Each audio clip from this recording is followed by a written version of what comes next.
Sempre que a gente fala de fermentação de bolo, a gente vai usar dois tipos de fermento, né? A gente tem o fermento químico em pó e a gente tem bicarbonato de sódio, né? Agora, quando que eu uso um e quando que eu uso o outro, né? Quais são as principais diferenças desse tipo de fermentação?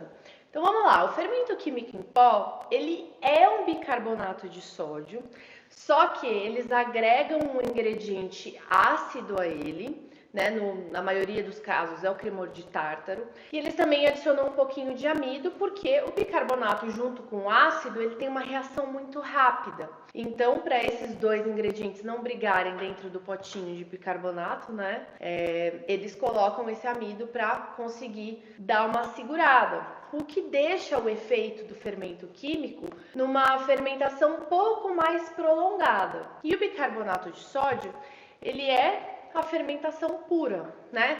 Então ele é bem mais rápido.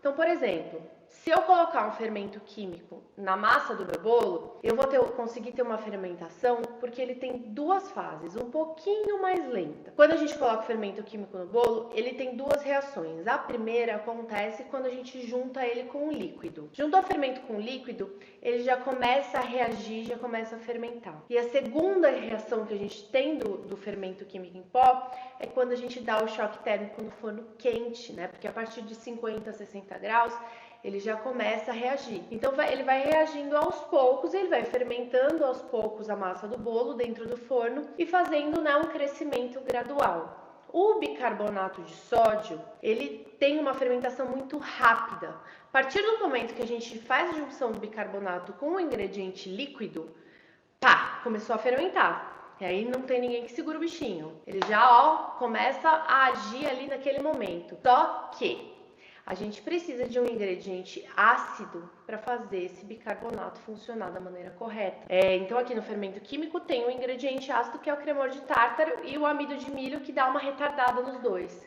Aqui, para ele funcionar direito na massa do meu bolo, eu preciso de um ingrediente ácido. Por isso que a gente só usa bicarbonato de sódio em receitas, né, em receitas de bolo, de cookies ou qualquer outra coisa que tenha um ingrediente ácido. Então, por exemplo, onde vai entrar um bicarbonato de sódio?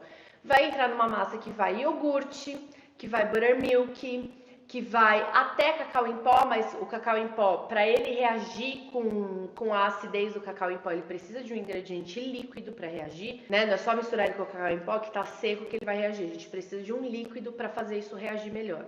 Com limão, com vinagre. Então, sempre a receita que vai bicarbonato de sódio precisa de um ingrediente ácido para ter uma reação.